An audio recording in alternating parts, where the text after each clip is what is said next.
Let me start the video with mad heat. Okay, I'm just gonna tell you my straight up opinion of Arknights Endfield, and that is, I don't like Arknights Endfield. Well, doesn't mean that I dislike Arknights Endfield. It's more so that, sit in the shoes of me, alright, as an Arknights player who is someone who really loves Arknights, right? You can call me, biggest Arknights hyper-grifter, okay? But when it comes to looking at Arknights Endfield as someone who's transitioning the two games, I want to be able to tell people that Hypergriff is a fantastic company, that Arknights is a great game, and therefore Endfield is going to do the same.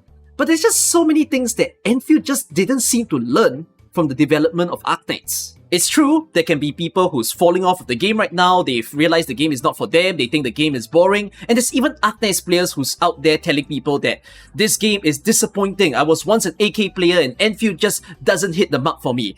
And oftentimes when they compare AK to Endfield, they're saying that AK is a fantastic game right now and Endfield just don't hold a candle. But they are usually comparing to the current state of Arknights, being the 2026, 6-7 years version of the game. I'm sorry I said that number, but it really is what it is. Nonetheless though, the starting of Arknights in year 1 and year 2, those were the times where a lot of you who play AK aren't actually here, and you guys only joined much later.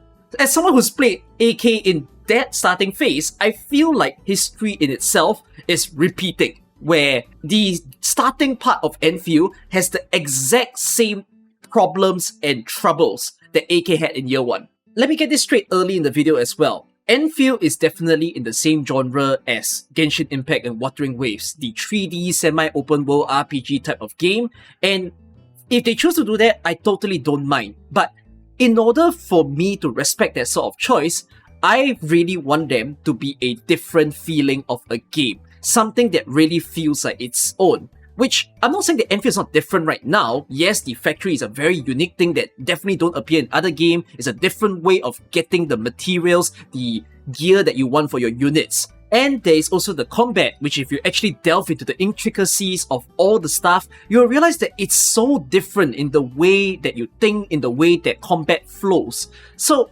those things I don't think are enough for me to say that Endfield is a really different and high impact of a game. So this is what I want to cover during this video. There are 3 main problems, alright? Gacha, difficulty, and replayability.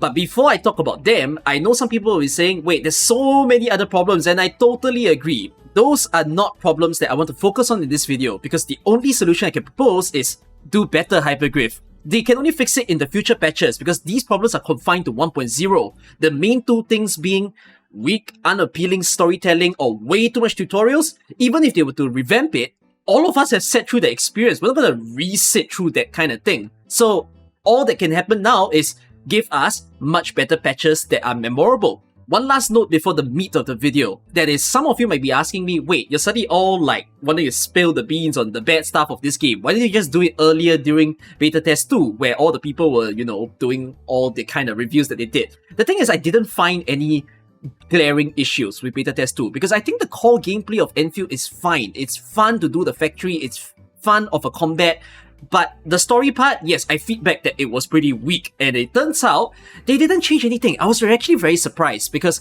I got to play beta test 2, I was invited, and I'm very grateful for it. But I got a shock of my life when I found out that the launch patch of 1.0, 80 to 90% of the content is the exact same as beta test 2, which I just think, isn't it very weird of a strategy that Hypergriff chose to take? Because it's almost like you reviewed your full hand, and then everybody who got excited of the game, the streamers or the people watching those streamers are experiencing it all, and then when they actually play the game for themselves, they realize, wait, there's no new other additions. I don't know, strange little rant that I have to go on about, but really, I didn't have issues with beta test 2. The issues that I was looking out for is all going to come when the launch patch happened and all the subsequent updates. I was worried about the content cycle of the game, and now that we're starting to see it, I really need to address it. So let's start. First thing to talk about in this game, difficulty, which I know some of you wanted to hear Gacha first. Gacha is going to be last, okay? There is kind of nowhere to truly test the units that you have in the game. A lot of the difficulty that happens right now is all self-induced, meaning to say, you have people like me who's playing with full level 60 squads, not even doing any masteries. I'm just playing my units at skill rank 6, talents unlocked, and I've still stuck there. at this point of this game. There are other people who's doing things like solo runs where they use only a singular character to play, and it's interesting that it's possible to use a max character to defeat a boss, for instance. Or you have people that is just using singular team, trying to max them all out. Like, a lot of the difficulty that people try to find are all self-created by the players, but the game itself, I feel, isn't really offering difficulty. Umbral Monument tries to be that, but I don't know why everyone in this community has been calling Umbral Monument an endgame when it's not an endgame. If I compare it to Arknights, it's almost like as if a new event in Arknights appeared, like a side story event, right? And then they release a stage, and the stage has a challenge mode. It's just a regular stage. That's all it is. If you think about endgame that exists in AK, it's a whole different story where we talk about contingency contract, DOS, vector breakthrough, and the tons of other things that they're doing over there. There is no endgame in Arknights Endfield right now. But guys, the game just launched. Why is there a need for endgame when people are still getting accustomed to the many things that happens within the game and trying to understand the different units and how they work? We're not at the point where we need to be tested just yet. But now let me bring in my stance as an Arknights player looking at how Endfield is. I don't think the thing we're looking for is endgame. Endgame is such a loose term that I don't know from where or why it got perpetuated so much in the global gacha community. But funnily speaking, the term endgame is not something that we use that much in Arknights. We don't really go looking at a new game mode or a new event saying, whoa, that's endgame and all that kind of thing. AK is a game that is just full of difficulty. Every new event and game mode they release is a whole new challenge for you to take on, and it reframes your understanding of how you use your units. With the likes of integrated strategies, reclamation algorithm, in recent times we got rebuilding mandate. Like, AK is all about giving us innovative and also caterable difficulty. Because that is what Arknights is, playing Arknights Endfield feels like a shame for me because I want to be able to brag to people that that's what AK is all about, but Enfield's choosing not to explore that very early in the game. They need to understand that, yes, there are people who's getting used to the game, there are free-to-play players, there are players that don't really have a lot of time to invest in, and then you have the high end of players, the whalers, the spenders, they're gonna be maxing out everything as fast as they can. With everybody at different phases of the game, there is a sort of need to cater to where they are at this point. That is something that Contingency Contract Beta does pretty well. To those of you who don't play Arknights, let me explain to you one of the very first endgame, okay, let's use that word, first endgame modes that appeared in Arknights. So, Contingency Contract is a game mode where they have a singular stage. They do have other stages as well, not important, but whatever it is, this singular stage, they give you a whole table, list of conditions that you can select. So you can actually handpick how much more difficult you want to make the stage become. So you can increase the enemy's HP, you can lower your unit's attack, you can make enemies maybe perform a different way within the stage, add more enemies into it. So you modify the stage according to what you yourself are able to achieve. The great thing for that is that when it comes to rewards that you can get from playing this event, they didn't make it such that you have to select every single difficulty. They kept it at the familiar naming, which is Risk 18. So a lot of people try to strive for that, and then afterwards, anything beyond Risk 18, there's no reward. But if anything that happens, it's for your own personal satisfaction. No medals or anything. If you want to just show off to people that, hey, I can complete the whole table, or I can do like, -5 of conditions, you can do that. The great thing is that in quite a lot of contingency contracts, from the multiple seasons, there are times that people cannot finish all the difficulties. And because of that, for the bigger spenders or for the people who are like so into the gameplay, they become very invested that they can put the time into really challenging and pushing the units that they already own. Whereas for the other people who are like just starting out the game, the newer to the game, they don't need to feel so bad that they can't do that kind of like high difficulty stuff. They are given a position that even as a person who doesn't understand game mechanics or a new player, they can still comfortably get all the rewards and just leave it be. So what I mean to say is that there is no place right now in the game where I feel it satisfies the higher end of players. I think it's okay for, all of us budding new people going to school and experiencing the first day of class type of vibe.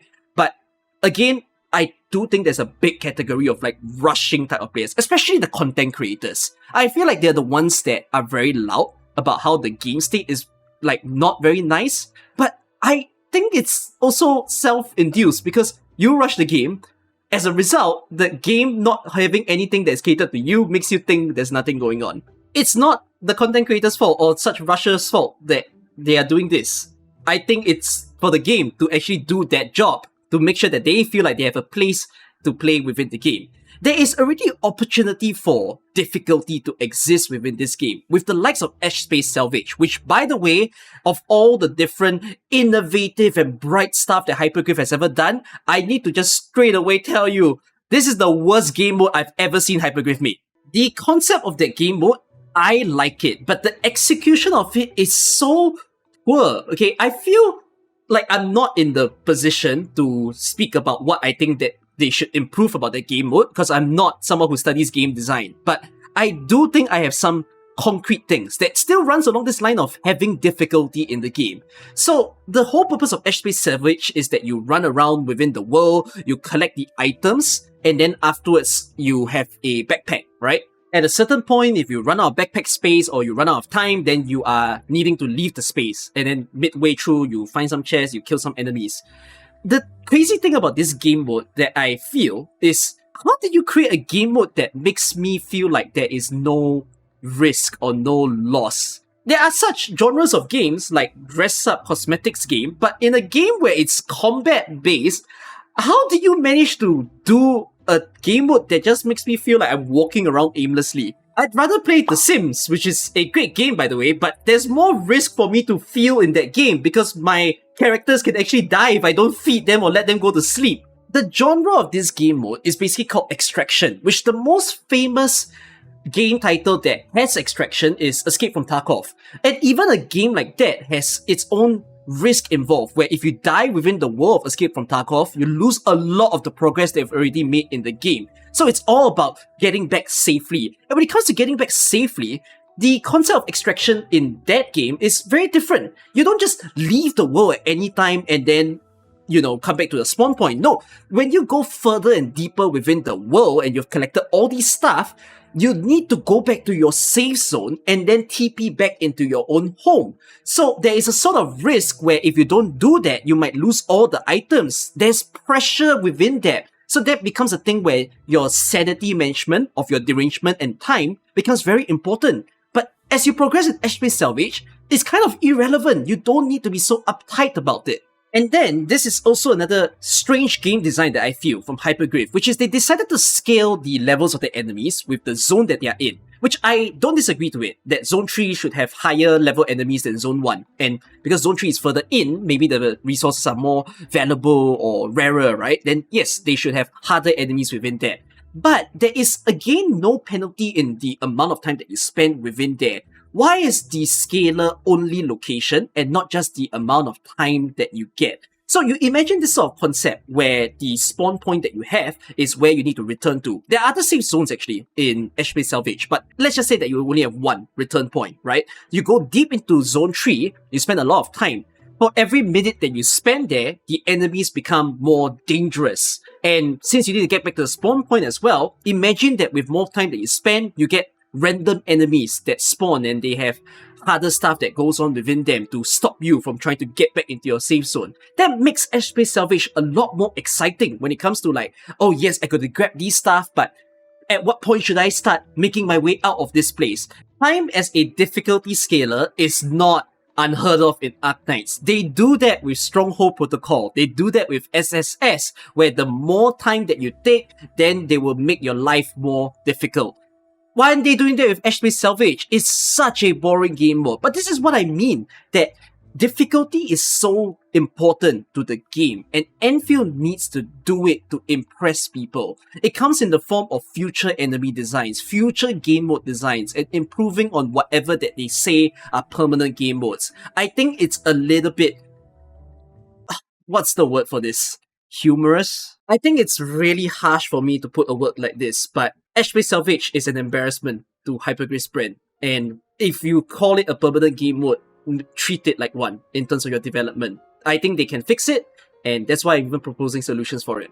Alright, 1/3 done. Next one, replayability, which is kind of linked to difficulty, when there is difficulty within the game and you cater to the various players can feel more aligned with the game. So doing the things that I said in front can make the game feel like it's more replayable. But it's not the only thing that should happen. Two parts to this discussion. Firstly, the current replayable loop, which is also really not fun, because why is it that every single day when I log in, what I have to do is basically to deal with my outposts, to deal with my stocks, to do my deliveries. Like, the thing is, I kind of don't give a damn about them at some point because you really don't need to be so sensitive to collect the bills all the time. But yet, because the game puts it there that, hey, this is something that refreshes daily, go and do it, you of course feel like, okay, fine, I'll do it. But it's not that interesting to constantly be ziplining down to deliver to the same guy or to transfer the job to someone else. And even for the outposts, of course you don't have to sell your products every day. You can do it every 2 or 3 days. But even then, like, why must I click? Why can't it be automated? Which is gonna be crazy if I tell you that in beta test 1, the factory outpost was automated. Like, they remove automation of the outposts from beta test 2 and the launch. I do not understand. Why do you need to give that sort of burden to the players to always need to check in on the screen that doesn't add enjoyment to one's game? The thing about the actual current daily loop of Endfield is that it's actually quite okay. It just takes 5 minutes for you to just click around. But the trouble with this 5 minutes is it's a very unentertaining 5 minutes. Like compared to Arknights, where you log in, you just check in your base, collect all, then you go into your stages, you farm it once, you collect all your missions in one go, you check in on just minor areas, and then you log out. Like, that one feels a little bit more peaceful, I would say. But then in the case of Endfield, you get a lot of screens that just makes you go, must I really do this? It's just really strange that it's a game that prides on automation, but I don't see the automation in terms of my daily life in this game. The daily loop needs fixing. And then, of course, you guys are going to start talking about pool economy, okay? Wait.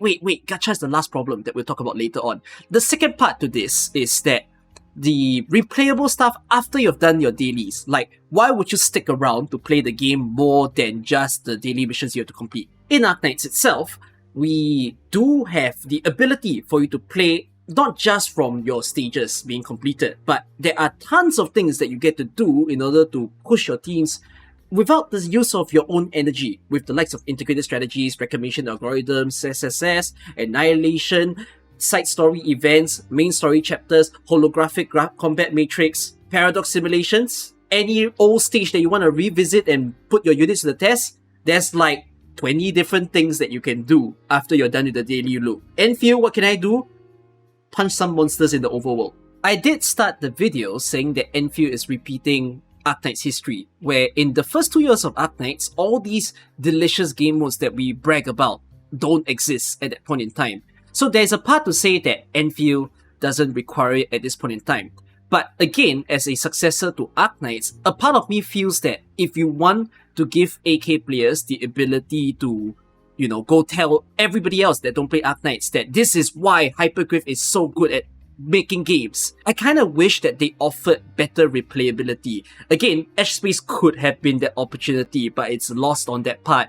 Or it could be anything else really. And that's something that they really need to work on. And not just in terms of combat, but also the factory. If I observe a bit of the community reception into why they like Endfield, Endfield became the first touch point for a lot of people to experience a factory simulation game. They've never purchased one before in their PC or phone, and Endfield being the first time they experienced, they realized, hey, actually this is really enjoyable. So Endfield could be capitalizing on this opportunity by making sure that the factory is a strong point, something that people can always look forward to when logging into the game.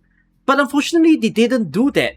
Once you've built your factory, all your outposts, all your main bases are already built and you can satisfy the outposts, that's the end of it. Why would you explore to build the factory even more? Maybe you want to do a bit of funky design, but there's only so much time that you want to do weird stuff with the factory, and eventually you start thinking to yourself, I can't really do very interesting things as compared to the actual bigger factory simulation titles. Hyperglyph should be well aware that people really do enjoy the factory aspect of the game, and There's even people who are saying things like, I hate the blueprint, I wish people weren't copying, and I wish people learned it more, right? So I totally agree. In this case, I feel like it's on Hypergriff's part to, again, be able to use their expertise to be delivering a sort of replayable feeling towards the factory. There's ideas that I have, but it's definitely less concretized, I would say, compared to the things I proposed before. Like, for instance, they could maybe every week propose like a brand new formula of a random item that you have to sell to outposts, and then it's just bonus builds and you have to build it. It's not like you have to, but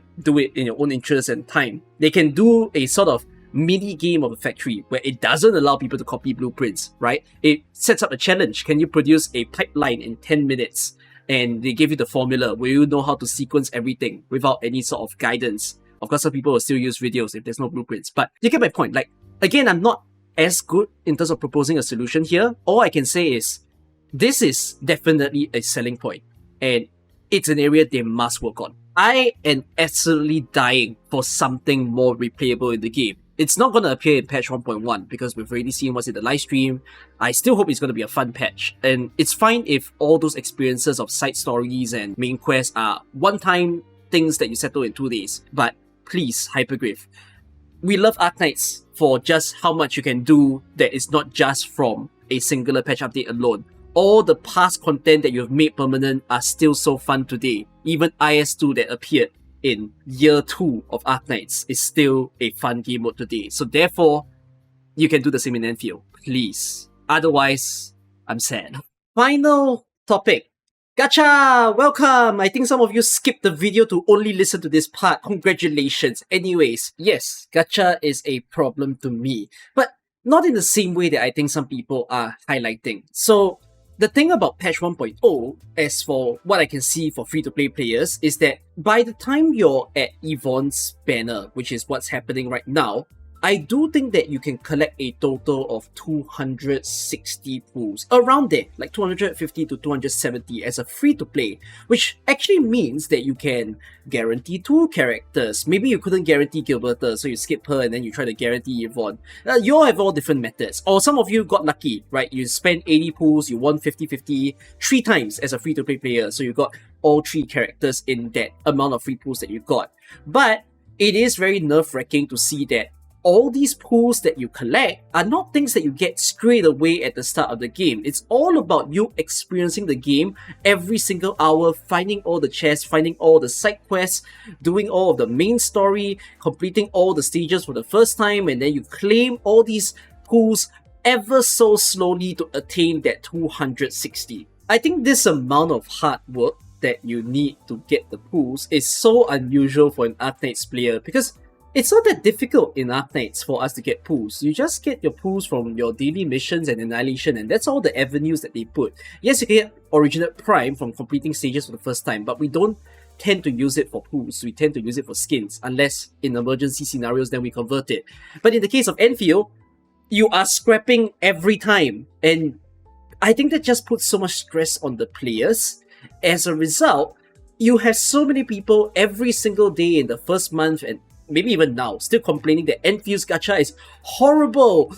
Pools are nowhere to be found. Like, what's the point if I tell you there's 260 if these people are not actually experiencing it for themselves? You could say, well, sucks on them because they don't have the time to play the game, then it's their fault for not getting the pools. But you need to understand that when it comes to gamers, we are all still regular human beings that might go to work, that might go to school, and when it comes to the amount of time that we have to invest in Endfield, it might only mean 1 or 2 hours of our day. And that's not really a very comfortable way to experience Endfield, right? A lot of you will say that you've sunk tons of hours in one go in order to play Endfield in this launch patch because it's just that fun. But for these people, it's so difficult for them to feel fun, and then especially with them feeling that, well, it's not their fault to feel that gacha is important. After all, Endfield is a gacha game. But when they have that in their mind, then they feel like, oh crap, I can't even get these things fast enough.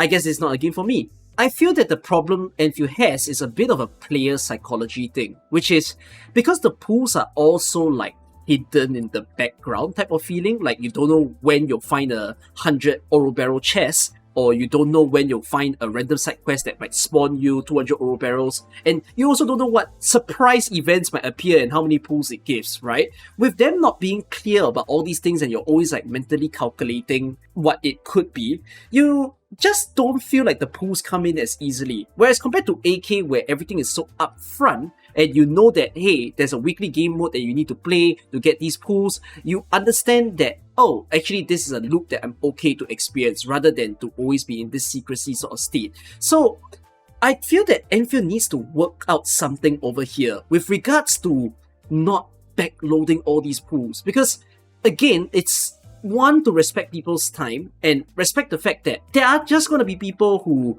want to play the game, but they just can't invest as much time as maybe the devs are hoping, and therefore, rather than to punish them, at least allow the pools to be more front-loaded. Experience a bit of a higher amount daily or weekly through logins, through a nice game mode, which, oh, please give me something better than HP Salvage, like 10 times better. But whatever it is, they need to work on that, because otherwise, like, it's very hard for us to like defend on the gacha system that Endfield has.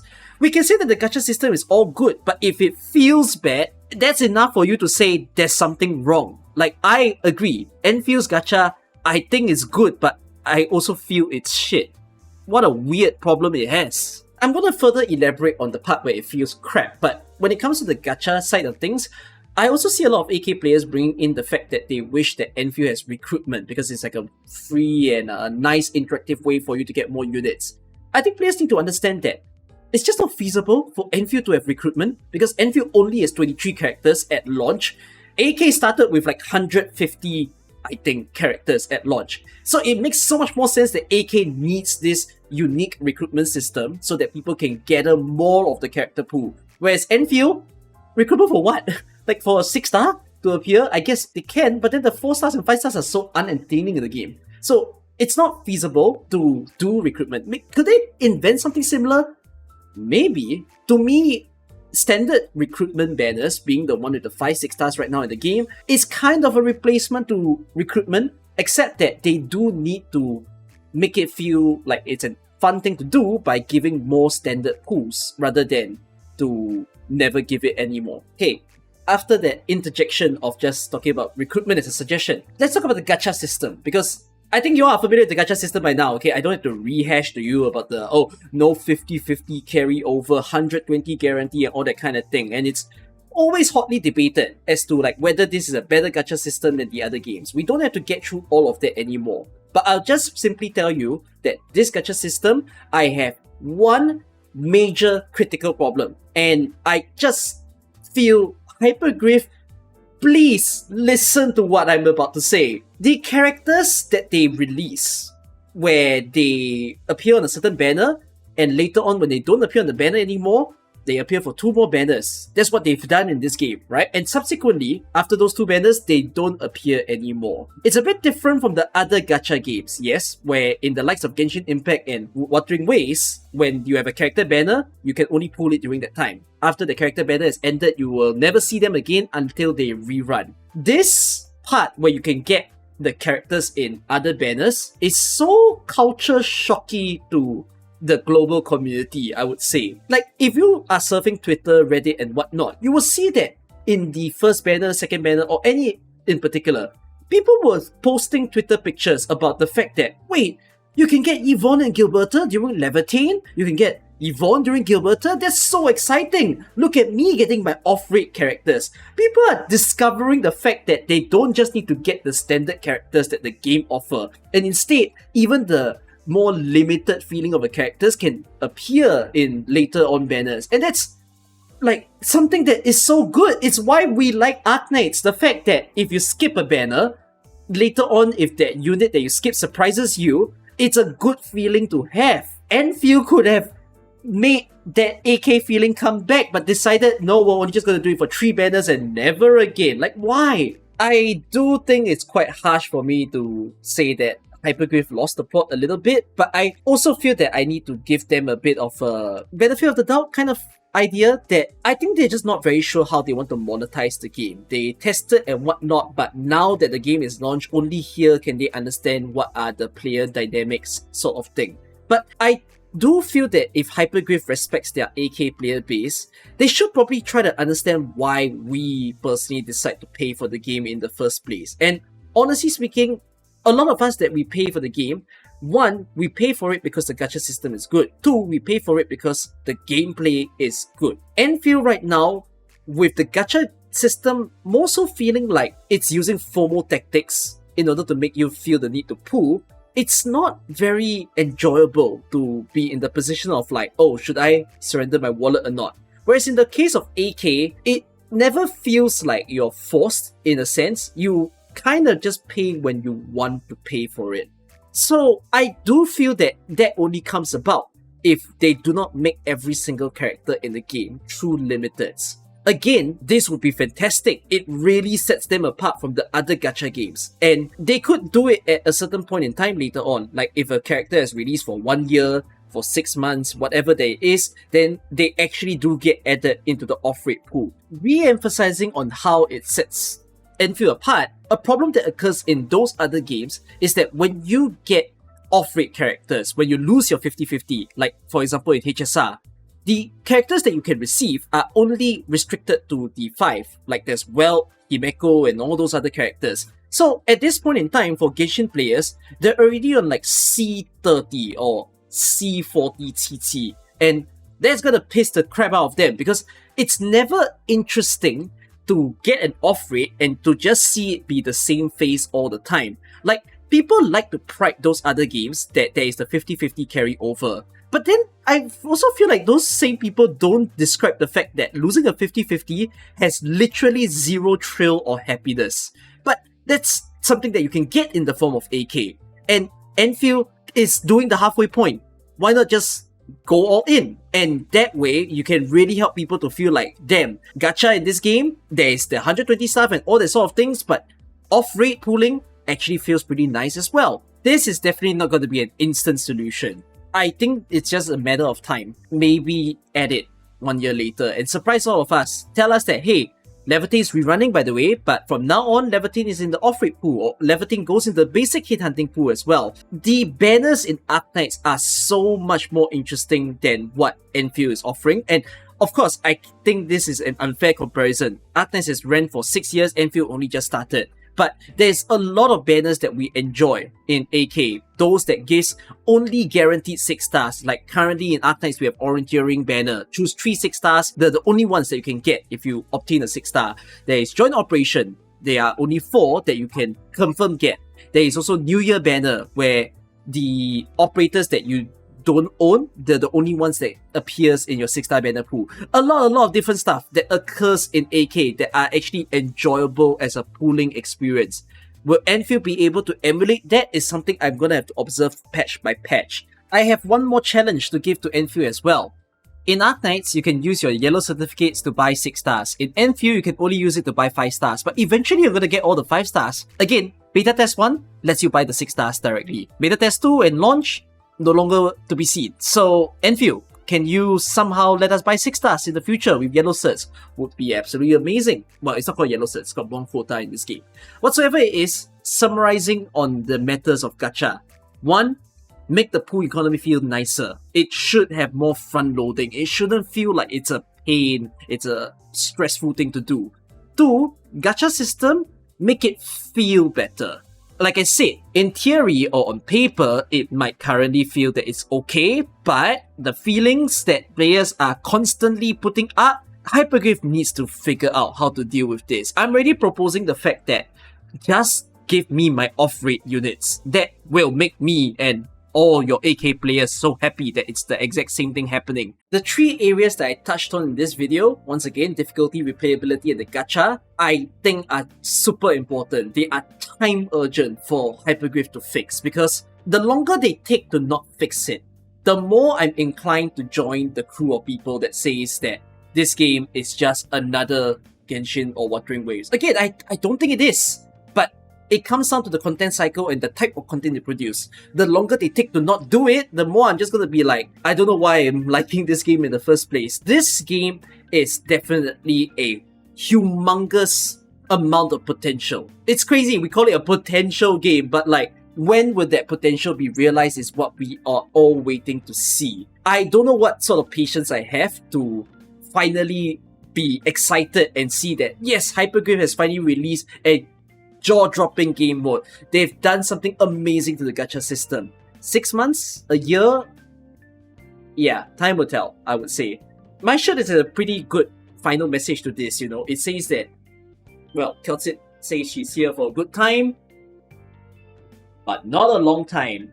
But I gotta be honest, Arknights was both a good time and a long time that I've been spending. Endfield can do the same. Come on, give me both a good time and a long time in Endfield. That's all I can ask for Hypergrave. That's all I'll say to my review for patch 1.0. I might do a review every single patch, and well, I'm not very hopeful that the next patch I will say better things, but who knows, surprise me, I would say. And I'm looking more forward to patch 1.2 than I am to 1.1 anyways. I'll see you guys in all the sorts of other Endfield videos. This is the one time I get to rant to my heart's content, and I hope that it was enjoyable for you to listen to this as well. See you guys in another one. Bye bye.